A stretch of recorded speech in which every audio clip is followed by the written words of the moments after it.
میں آپ کو انسٹنس دے سکتا ہوں جو ریکارڈڈ ہیں، جو لوگ مطلب گورنر ہے اسٹیٹ کا، میں نے اس سے ٹیکس لیا، یہاں کا چیف منسٹر، اس وقت کے چیف منسٹرز آفس سے ٹیکس لیا،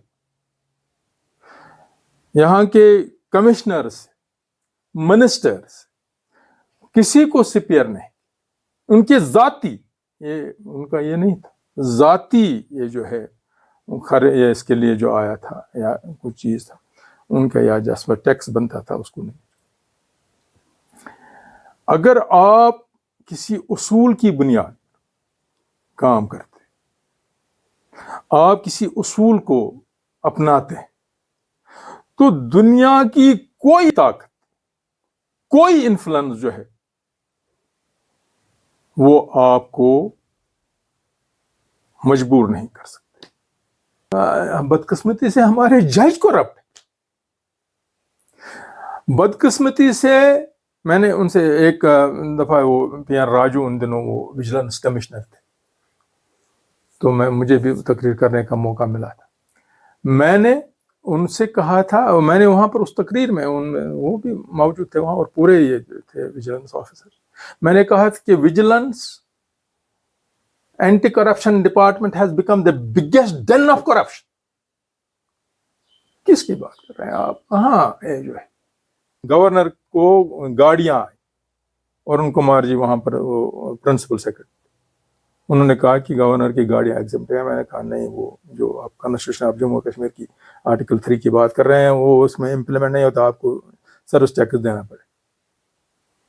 دینا پڑے گا۔ ناراض ہوئے، بہت ناراض۔ میں نے نہیں، چیف منسٹر تھے، ان کو یہ الیکشن کا سامان آیا، بڑا زبردست شور ہوا، میں نے نیچے اتروایا لکھن پور، میں نے کہا آپ پہلے ٹیکس دیں، نہیں ہوگا تب تک نہیں چھوڑوں۔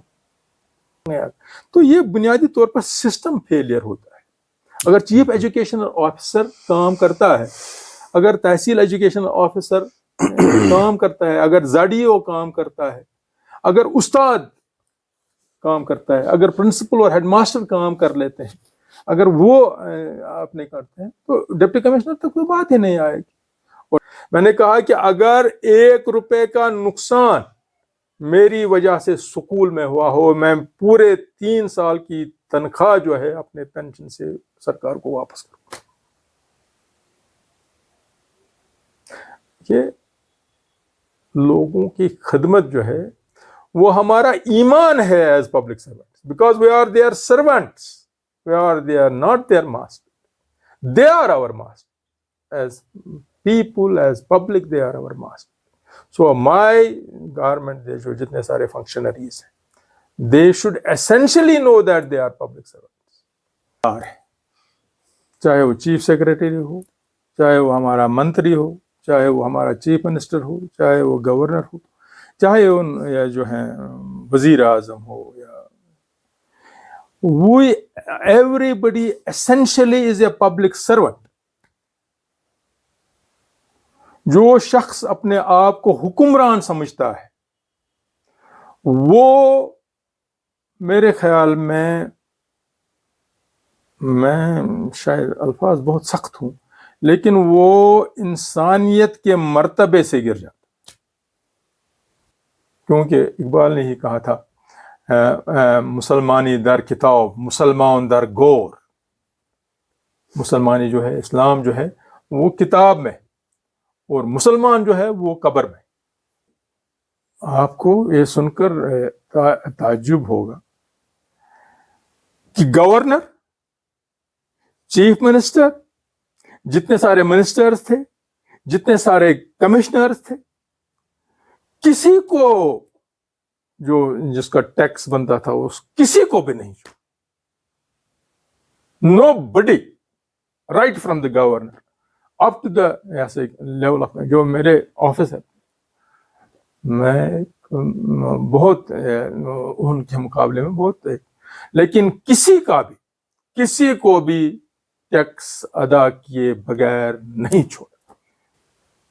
میں نے کہا کہ مظفر بیگ صاحب تھے، میں نے وہاں پر مظفر بیگ صاحب کے پورے جلسے میں کہا تھا کہ جس طرح کسی مستحق کو سے کوئی چیز روکنا، اس کو نہ دینا جس طرح گناہ ہے، اسی طرح کسی غیر مستحق کو دینا گناہ۔ بہت سارے لوگ ناراض ہو۔ ایک ہمارے یہاں پر بار پریزیڈنٹ تھے، اللہ ان کی مغفرت کرے، مہدی نوری صاحب، انہوں نے کہا کہ ہم کو منموہن سنگھ نے دیا تھا، اعجاز صاحب نے نہیں۔ نے کہا جس کیا یہ آرٹی پھر سیاسی مفاد کے لیے، تعلیم مفاد کو نظر انداز کرتے ہوئے وہ تعیناتی جو ہے وہ ہوئی، کیونکہ لوگ ہماری ووٹ بینک پالیٹکس ہے، آپ جانتے ہیں۔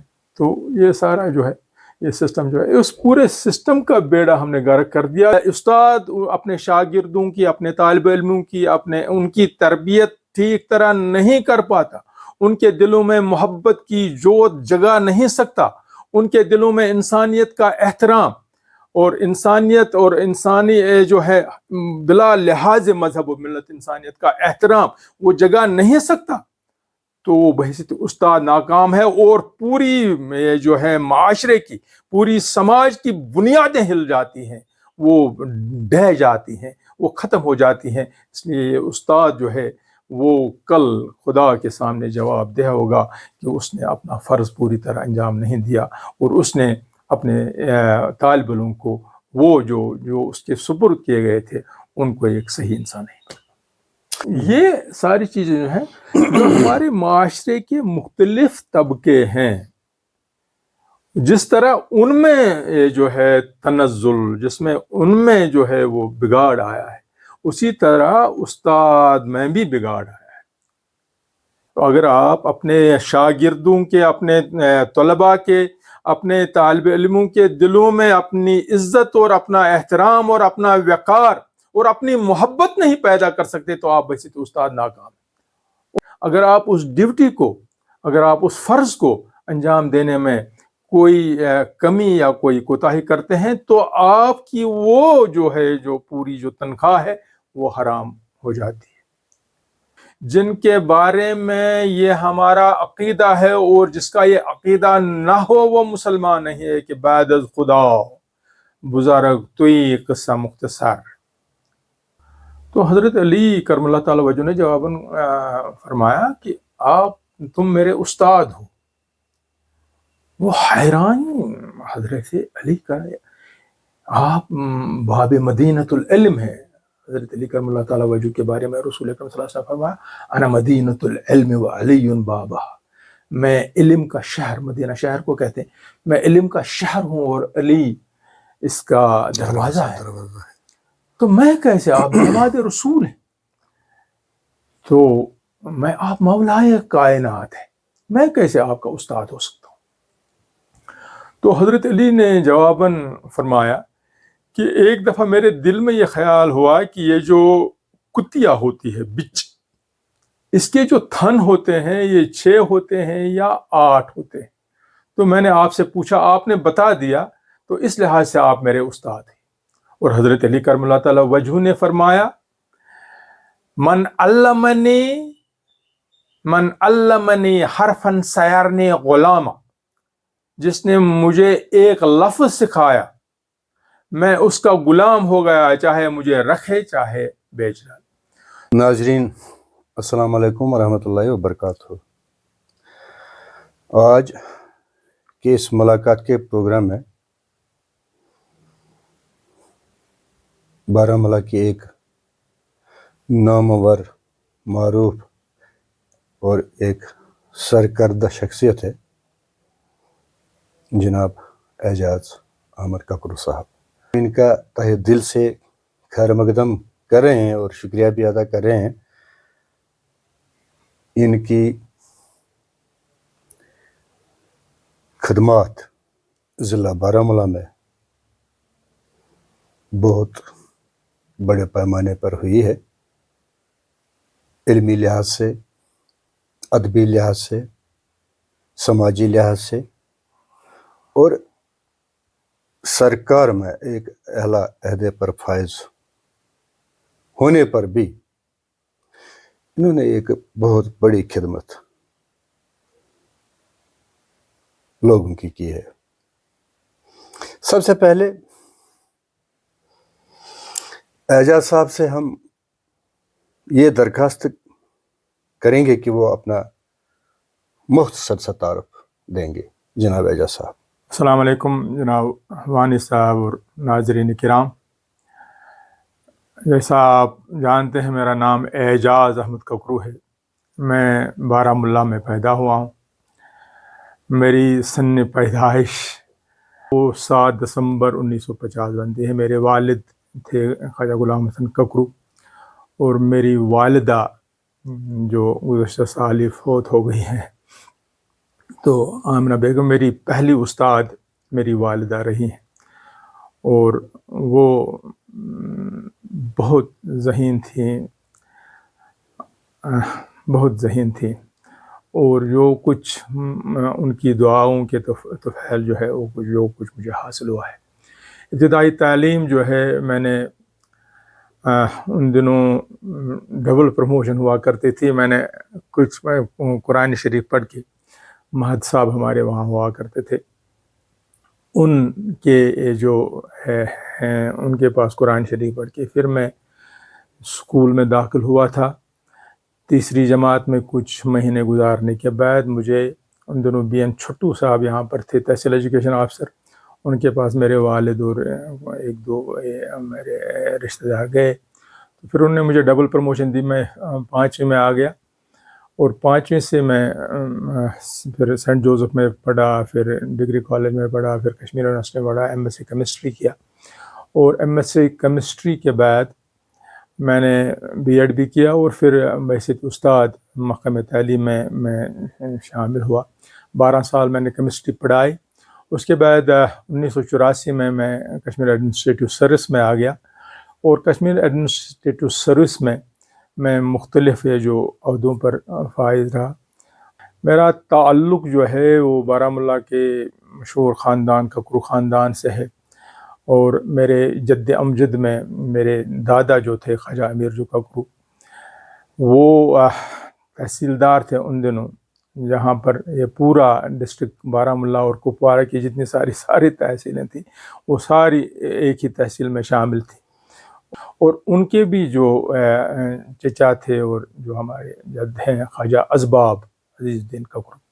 خواجہ اسباب جو ہیں وہ ملک التجار تھے, کشمیر کے ملک التجار تھے. انہوں نے جو شاہ محمد گوس قلندر کی درگاہ جو ہے لاہور کشمیری گیٹ لاہور میں ہے وہ انہوں نے تعمیر کی اور اس وقت بھی وہاں پر وہ پٹی لگی ہوئی ہے.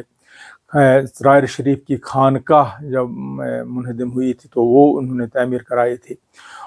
مجھے یاد آتا ہے میں جن دنوں چیف منسٹرس آفس میں تھا, ایک دن غلام رسول کار صاحب, تو آپ انہیں جانتے ہیں, ہمارے نامور سوپور کے نامور سیاستدار رہے, وہ میرے پاس آئے تو انہوں نے کہا کہ ایک دفعہ انہوں نے کہا کہ وہ 5 سال کے تھے, چھوٹے تھے, بہت بچے تھے, تو سوپور کو آگ لگ گئی. تو یہ جو ساری لکڑی جو ہے جو یہاں سے دریائی ٹرانسپورٹ کے ذریعے جاتی تھی وہ سارے کے وہ جو ہیں وہ سارے خواجہ اسباب کے تھے. تو پورا سوپور جل گیا. تو غلام رسول کار نے کہا کہ کھوجن حضور اعلان, خواجہ اسباب نے اعلان کر دیا کہ آپ اترے, دریا میں اترے, جو بھی وہاں سے وہ لکڑی آپ جو جتنی لکڑی پکڑ سکتا ہے لے سکتا ہے وہ لے لے. کار نے کہا کہ میں بھی وہاں پر شامل تھا, میرے والدین وغیرہ تھے, تو انہوں نے بھی کچھ لکڑی اٹھائے. وہ تو خواجہ اسباب نے کہا کہ آپ کو مفت آپ تعمیر کر لیجئے, اپنے مکانات تعمیر کر لیجئے. تو میں اور آگے جاؤں تو پھر وہ بڑا لمبا سلسلہ ہے. خواجہ جسرت خان گکھڑ, ہمارا تعلق گکھڑ قبیلے سے, ویلی آف کشمیر میں یہ جو ہیں سر والٹر لارنس نے بھی لکھا ہے کہ ککروز لائک چک, پیج نمبر 308 پر, کہ لائک ککروز لائک چک اور ناٹ دیز ریزیڈنٹس اور inhabitants of Kashmir, they are in fact Rajputs. اور وہاں پر بھی راجہ جسرت خان گکھڑ جو ہمارے جد تھے اور ان سے پہلے جو راجہ جسرت خان گکھڑ زین العابدین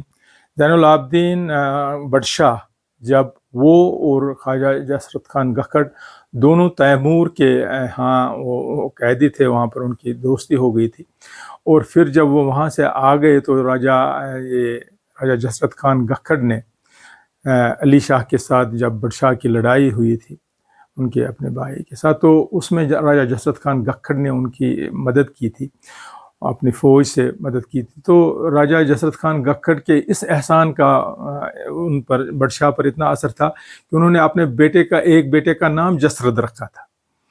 تو اس سے پہلے جو ہیں وہ قید راج تھے جو پورے ہندوستان کے 43 قبل مسیح میں وہ ہندوستان کے راجہ تھے۔ دلہو جو تھا، جو دہلی کا بانی ہے، اس کا یہ تھا، اور کائے گوہر کہتے ہیں، تاریخ فرشتہ میں اس کا ہے، اور شارٹ ہسٹری آف دیز جو ہیں گکھڑ سے جو ہے اس میں بھی ہے، پنجاب ٹرائبس وغیرہ میں۔ تو اوریجنلی وہ راجپوت تھے، ان کا اسی سے ہم یہاں کشمیر کے بنیادی طور پر نہیں ہیں، لیکن پھر ہمارے ایک بزرگ جو ہیں احمد جو گکھڑ، حضرت شاہ روشن پکلی والا جو تھے، ان کے مشورے پر وہ یہاں پر بارہمولہ میں آ کر اقامت گزین ہوئے، اور ان سے ہمارا سلسلہ چلا، ان سے ان کے بیٹے تھے محمود جو، اور ان کے آگے چلتے ہوئے پھر خواجہ ازباب اور ان کے بھائی تھے خواجہ عثمان جو کے بیٹے تھے دو، خواجہ امیر جو اور خواجہ قادر جو، اور عثمان جو کے بیٹے دو تھے خواجہ غفار جو اور خواجہ مہدین صاحب۔ تو پھر ان کے سب میرے دادا خواجہ امیر ککرو اور میرے والدین، اور میرے ایک چاچا جو سب سے بڑے چاچا تھے خواجہ محمد مقبول ککرو، تو وہ مسلم کانفرنس کے ضلع صدر تھے 47 سے پہلے مسلم کانفرنس جب یہاں پر تھی۔ اور شیخ عبداللہ نے بھی ان کا ذکر کیا ہے آج سے چنار میں کہ وہ اور خواجہ محمد مقبول ککرو اور خواجہ شیخ محمد عبداللہ اور بخشی غلام احمد ہری سنگھ نے ان کو قید کر دیا تھا۔ تو شیخ عبداللہ نے آج شنار میں لکھا ہے، اور بخشی صاحب جب میرے وہ چاچا خواجہ محمد مقبول ککرو فوت ہوئے تھے تو انہوں نے یہ کہا تھا کہ تو خواجہ محمد مقبول ککرو جو تھے وہ بیچ والی جو کوٹری تھی جیل کی اس میں بند تھے، اور شیخ عبداللہ ان کی دائیں والی کوٹری میں اور دائیں طرف والی کوٹری میں، اور بخشی غلام نے کہا کہ میں، اور شیخ عبداللہ نے بھی لکھا ہے تو وہ بائیں طرف والی کوٹری میں قید تھا میں۔ تو جو مقبول صاحب میرے چچا جو ہیں وہ صبح جب فجر کی نماز کے بعد وہ پڑھا کرتے تھے اونچی آواز میں کہ چھم دشمن چپو راسو پسو پیش کرک زیرو زبر یا شاہی جیلان۔ شیخ اللہ نے شاہی جانباز لکھا ہے لیکن وہ کہا کرتے تھے شاہی جیلان۔ تو میں نے ایک دفعہ، بخشی غلام نے کہا کہ میں نے ایک دفعہ ان سے کہا کہ مغصب دچن کنشی، چپ اور راس آپ جیسا آپ جانتے ہیں، چپ بائیں طرف کو کہتے ہیں اور راس دائیں طرف کو، حتیٰ دچن کنشی شیخ اللہ کھوور کنشی صاحب اس کا ہری سنگھ انت چھانانا شاہی جیلان اس گال نکھت۔ بہرحال تعلق رہا ہے ہمارا۔ اور ایک ہمارے خاندان کے ایک بہت دوسرے بزرگ تھے خواجہ سمد جو ککرو، انہوں نے جامع مسجد کی بنیاد یہاں پر جامع مسجد تعمیر کی، وہاں پر اس وقت بھی وہ خطبہ لگا ہوا ہے جامع مسجد بارہمولہ کی۔ اسی طرح ان کے والد جو تھے خواجہ علی جو ککرو، خواجہ شاہ جہاں حضرت سخی جانباز رحمۃ اللہ علیہ کی جو درگاہ تھی، جو اس کی تعمیر انہوں نے کر دی تھی۔ اور خواجہ سمد جو ککرو کے تعلق جو تھے، اگر موقع ملا تو میں آپ سے بتاؤں گا، اقبال کے ساتھ اور سر سید احمد خان کے ساتھ اور شبلی نعمانی کے ساتھ اور جتنے سارے حکیم اجمل خان کے ساتھ اور جتنے سارے یہ تھے ان کے، اور جو آل انڈیا مسلم ایجوکیشنل کانفرنس 1908 میں جو مسلم ایجوکیشنل کانفرنس، اور جس کی جو مسلم کانفرنس سے پہلے کی، جب اس کا 1906 میں اجلاس ہوا تھا ڈھاکہ میں، نواب سلیم اللہ آف ڈھاکہ کے بنگلے پر۔ Incidentally Nawab Salimullah of Dhaka جو ہے ان کا جو بنگلہ ہے وہاں پر اب میڈیکل کالج ہے، اور اس میڈیکل کالج کا یہ جو ہے وہ وہاں پر اجلاس ہوا تھا مسلم ایجوکیشن کانفرنس کا، جس میں خواجہ سمجھو ککرو نے جہاں پر مسلم کانفرنس کی بنیاد بھی پڑی تھی اس میں انہوں نے شرکت کی تھی، اور اقبال کے ساتھ ان کے بالکل تعلق تھے۔ اگر موقع ملا تو میں اس تعلق کی وضاحت بھی کروں گا۔ لیکن یہ سارے یہ جو ہیں ہمارا خاندان جو ہے سماجی اور سیاسی اور جتنی ساری خدمات جو ہے وہ کرتے رہیں، اور میرا بھی تعلق اسی خاندان کے ساتھ ہے، اور تعلیم حاصل کرنے کے بعد میں استاد رہا، پھر مختلف عہدوں پر فائز رہا، اور جس حد تک ہو سکا ایک جذبے کے ساتھ ایک اس دیانت داری اور امانت داری اور لوگوں کی خدمت کے جذبے سے کام کیا۔ ایک بات وضاحتاً میں کہوں کہ بہت سارے لوگ جو ہیں کبھی کوئی غلط کام نہیں، تو قانون اور جو اصول ہیں اس کے خلاف وہ نہ خود کوئی کیا نہ کسی کو کر رہے تھے۔ ککرو صاحب نے زندگی کی جو شروعات کی ہے پورے احوال بتائے ہیں ککرو صاحب نے، کہاں سے انہوں نے زندگی کا سفر شروع کیا ہے اور کہاں تک ابھی چل رہا ہے۔ انہوں نے کہا کہ راجپوت گھرانے سے ان کا تعلق ہے، راجپوت بھارت میں بھی ہے اور پاکستان میں بھی ہے۔ گکھڑ قبیلہ تھا، خواجہ یہ جو ہیں تاریخ حسن میں بھی، تاریخ حسن خواجہ حامی میں بھی ہے کہ بنا یہ جو ہیں کہ اس کا تعلق گکھڑ سے، حال ککرو ملقب ککرو گشتاند تجارت قوم راج و کرہن کرداند، تاریخ حسن میں بھی ہے، اور اس کا تعلق، اور اب یہ جو ہے ملقب ہو گیا ہے ککرو ہے، وہ جہاں پر اس طرح آپ جانتے ہیں کہ اس کے بگڑ تو بنیادی طور پر ہمارا تعلق گکھڑ قبیلے سے ہے، اور گکھڑ قبیلے کا تعلق جو ہے تاریخ حسن خواجہ حامی میں ہے، تاریخ فرشتہ میں ہے، شیخا گکھڑ کا تعلق ہے، محمد گوری کا 800 سال پہلے جو ہیں جو ہمارے جد تھے وہ مسلمان ہو گئے ہیں۔ تو اس کے بعد وہ جو ہے میں نے جیسا آپ سے کہا کہ احمد جو گکھڑ جو تھے وہ یہاں پر تشریف لائے تھے، پھر یہاں پر شاہ روشن پکلی والا ان کی درگاہ بھی یہاں پر بھی ہے، تو ان کے مشورے سے یہاں پر وہ سیٹل ہو گئے تھے، وہاں پر یہاں پر انہوں نے قیام کیا تھا، اور اس کے بعد ہمارا خاندان جو ہے وہ چلتا رہا، اور جتنی ساری سماجی اور چونکہ ایک لحاظ سے ہم یہ کہہ سکتے ہیں کہ ایک جاگیردار گھر تھا جن کا ایک تعلق تھا، جاگیر تھی ہماری اندرگاہ وغیرہ وغیرہ میں، تو ہم نے بھی کوشش یہی کی کہ لوگوں کی خدمت کرتے رہیں۔ تو ابتدائی طور میں آپ جیسا آپ بتا رہے تھے کہ استاد رہا، جیسے ککرو صاحب آپ بیان کر رہے ہیں کہ جو پوری تاریخ آپ نے بتائی ہے کہ ککرو فیملی کی، ککرو گھرانے کی یا ککرو ڈائناسٹی کی، ایک بہت بڑے بہادر قوم سے آپ تعلق رکھتے ہیں، اور پھر 800 سال پہلے قبول اسلام ہوا، پھر یہاں بارہمولہ میں آپ قیام پذیر ہوئے، آپ کا جو گھرانہ تھا مہذب تھا، ترقی یافتہ تھا، اور سب لوگ پڑھے لکھے تھے آپ کے گھرانے میں۔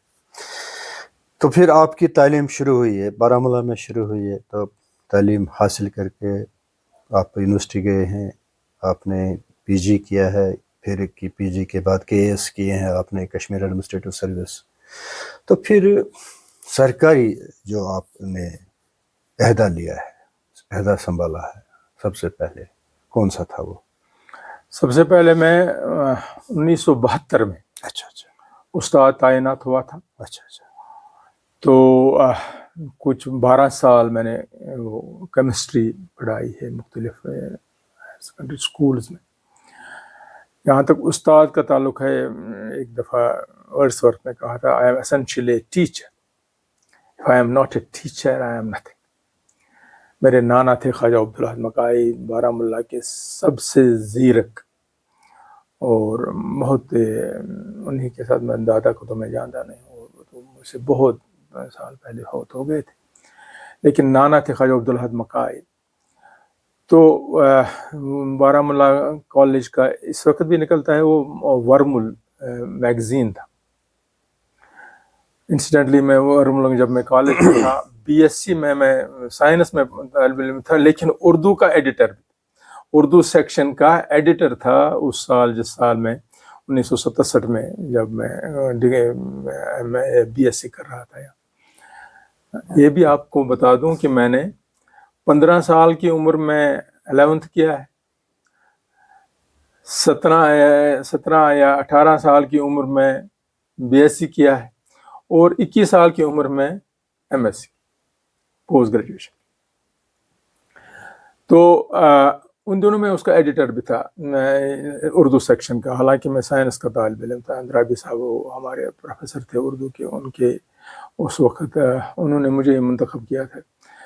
تو ایڈیٹر کی حیثیت سے اسٹوڈنٹ ایڈیٹر تھا میں.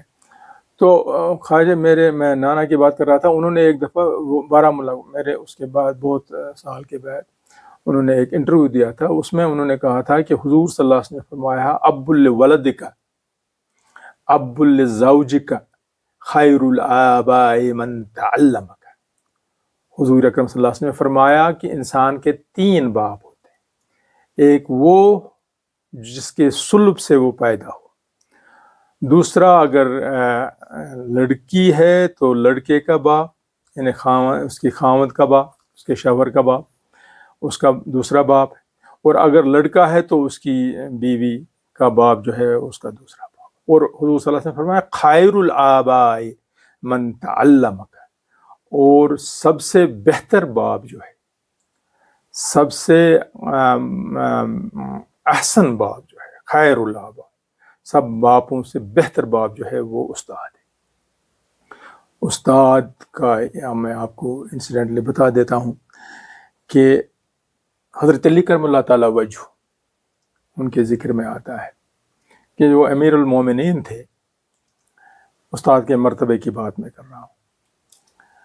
تو جب وہ صبح کی نماز کے لیے نکلتے تھے تو وہاں پر ایک بنگی جو تھا وہ ان سے ملتا تھا. تو حضرت علی کرم اللہ تعالیٰ وجہ اسے سلام کرتے تھے. ایک دفعہ بنگی نے عرض کیا کہ حضرت امیر المومنین, یہ تو میرا حق ہے کہ میں آپ کو سلام کروں, آپ مجھے سلام کرتے ہیں. تو حضرت علی کرم اللہ تعالیٰ وجہ نے جواباً فرمایا کہ تم میرے استاد ہو. وہ حیران, حضرت علی کا آپ باب مدینۃ العلم ہے. حضرت علی کرم اللہ تعالیٰ وجہ کے بارے میں رسول اکرم صلی اللہ علیہ وسلم فرمایا انا مدینۃ العلم وعلی بابہ, میں علم کا شہر, مدینہ شہر کو کہتے ہیں, میں علم کا شہر ہوں اور علی اس کا دروازہ ہے. تو میں کیسے, آپ داماد رسول ہیں, تو میں آپ مولائے کائنات ہیں, میں کیسے آپ کا استاد ہو سکتا ہوں. تو حضرت علی نے جواباً فرمایا کہ ایک دفعہ میرے دل میں یہ خیال ہوا کہ یہ جو کتیا ہوتی ہے بچ, اس کے جو تھن ہوتے ہیں یہ 6 ہوتے ہیں یا 8 ہوتے ہیں. تو میں نے آپ سے پوچھا, آپ نے بتا دیا, تو اس لحاظ سے آپ میرے استاد ہیں. اور حضرت علی کرم اللہ تعالیٰ وجہ نے فرمایا من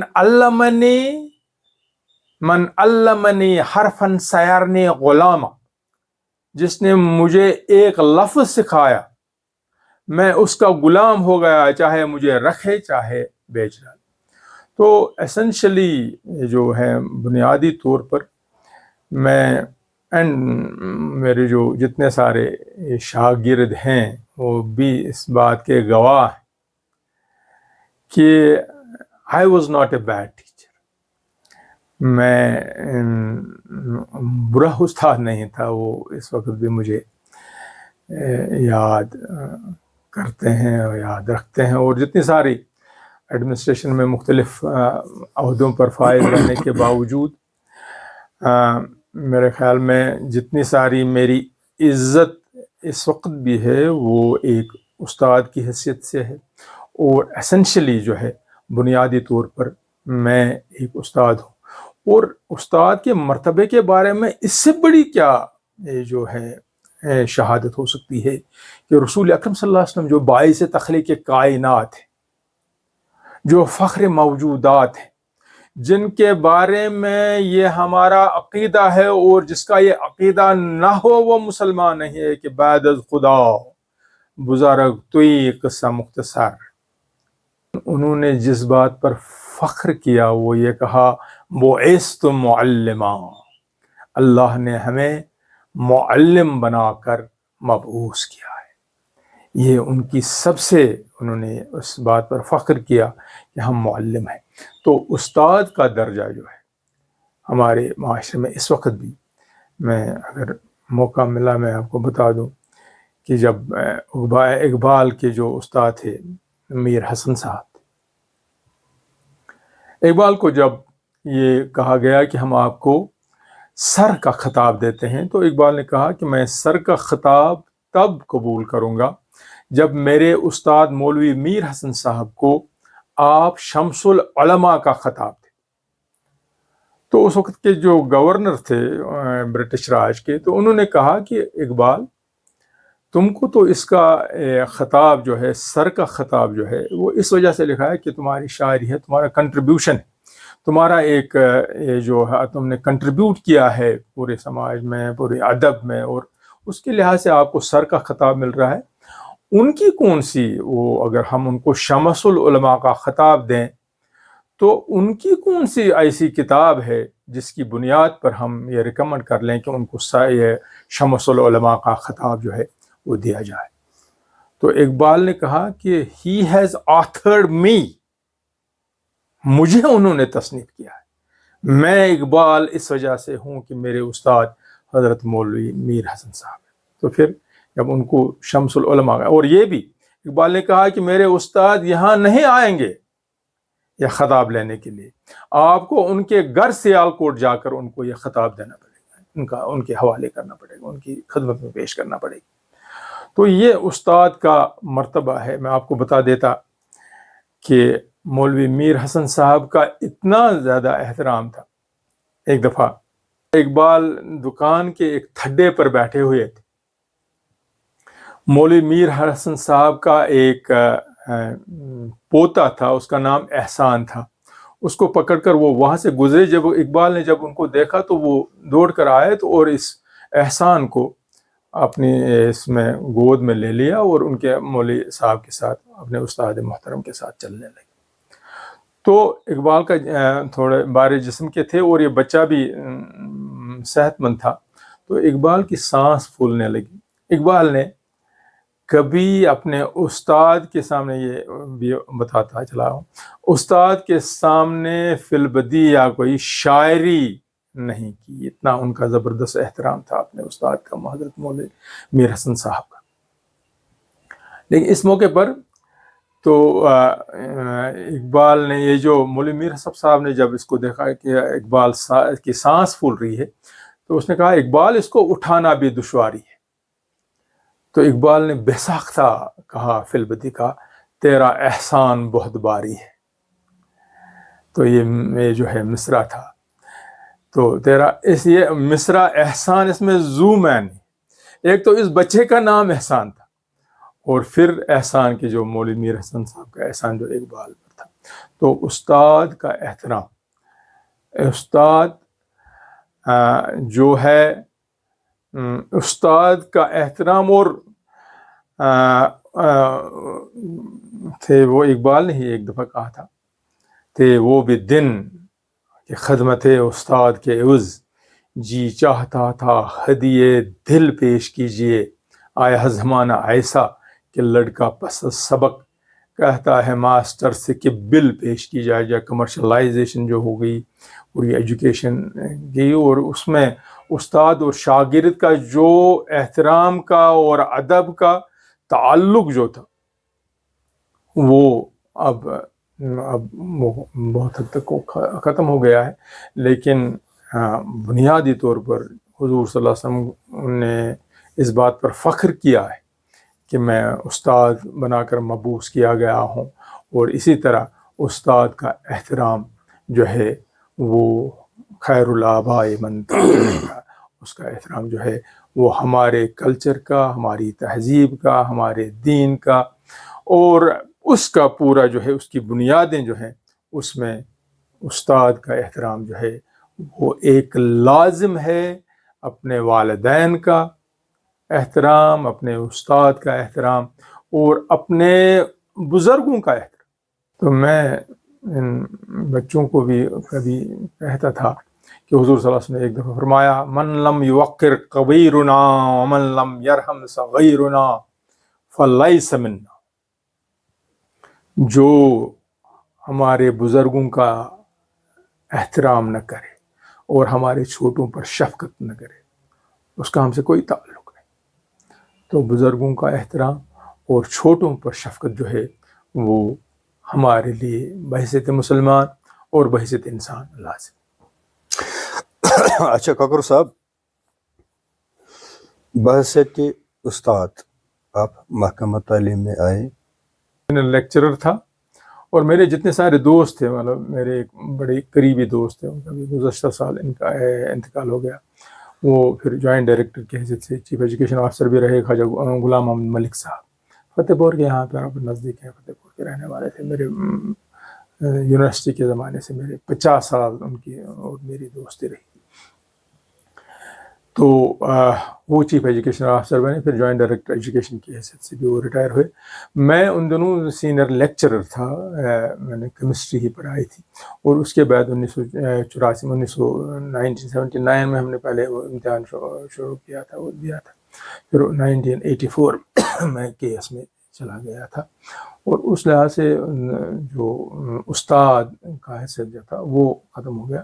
لیکن پھر جب میری ریٹائرمنٹ ہوئی 2008 میں، میری ریٹائرمنٹ ہوئی تھی 2009 میں، کیونکہ وہ جو 1 سال کا وہ ایکسٹینشن دیا گیا تھا، تو 2009 کے بعد سرکار نے جو یہاں پر سینک اسکول مانسبل ہے، جو وہاں پر میں پرنسپل رہا 3 سال وہاں پر پرنسپل۔ اچھا ریٹائر کس عہدے سے ہوئے؟ جی میں ان دنوں special secretary to chief minister تھا، ان دنوں وہاں پر میں ریٹائر ہوا تھا۔ اس سے پہلے ڈپٹی کمشنر بارہ مولہ رہا تھا کچھ مدت کی، میں اس مدت کے لیے ایڈیشنل ڈپٹی کمشنر رہا تھا، پھر ڈپٹی کمشنر رہا تھا ہمارے یہاں پر کنسل صاحب تھے، وہ ڈپٹی کمشنر تھے جو اب وہ گورنمنٹ آف انڈیا میں چلے گئے، تو وہ کہیں باہر گئے۔ اس کے بعد میں نے وہ چارج لیا تھا ڈپٹی کمشنری کا۔ آپ کو اگر موقع ملا تو میں بتاتا ہوں کہ جب وہ 2005 میں جب زلزلہ آیا تھا، ان دنوں میں یہاں پر ڈپٹی کمشنر تھا بارہ مولہ میں، اور اشکور وانی ایس پی بارہ مولہ تھے، تو جس میں وہ زبردست 8 اکتوبر کو 3 ماہ رمضان کی 3 تاریخ تھی، اس دن وہ زلزلہ آیا تھا جو تھے یہاں۔ تو اس کے بعد میں چیف منسٹرز کے آفس میں گیا، غلام نبی آزاد صاحب وزیر اعلیٰ تھے، تو وہاں پر میں اسپیشل سیکرٹری کی حیثیت سے وہاں پر ریٹائر ہوا تھا، تو بختوش ہوا تھا، تو special secretary to chief minister. اچھا کاکر صاحب، آپ نے ایک اچھا خاصا وقت محکمہ تعلیم میں دیا ہے، ایک استاد کی حیثیت سے آپ نے کام شروع کیا ہے محکمہ تعلیم میں، پھر آگے بڑھے، پرنسپل رہے، ایک بہت بڑا آپ نے اپنی زندگی کا جو وقت ہے محکمہ تعلیم میں دیا ہے۔ استادوں کی تو آپ نے بہت بے باکی سے، بڑی خوبی سے کہا ہے کہ استاد، ایک استاد کا کیا درجہ ہے، اور اس میں کوئی دو رائے نہیں ہو سکتی کہ ایک استاد استاد ہی ہے۔ مگر جو آج کا تعلیمی نظام ہے اور جو آپ کے وقت کا تعلیمی ماحول تھا، سسٹم تھا، نظام تھا، اگر اس نظام کو دیکھا جائے اور موجودہ سسٹم کو دیکھا جائے، اس کا کمپیئر اگر ہم کریں گے تو میں یہی کہوں گا کہ ہر ایک جگہ سے یہ شکایت آ رہی ہے، کہ ہر ایک سکول سے یہ شکایت آ رہی ہے، ہر ایک ادارے سے یہ شکایت آ رہی ہے کہ استاد بچوں کو پڑھانے میں دلچسپی نہیں لے رہے ہیں، استاد بچوں کو سمجھتے نہیں ہیں.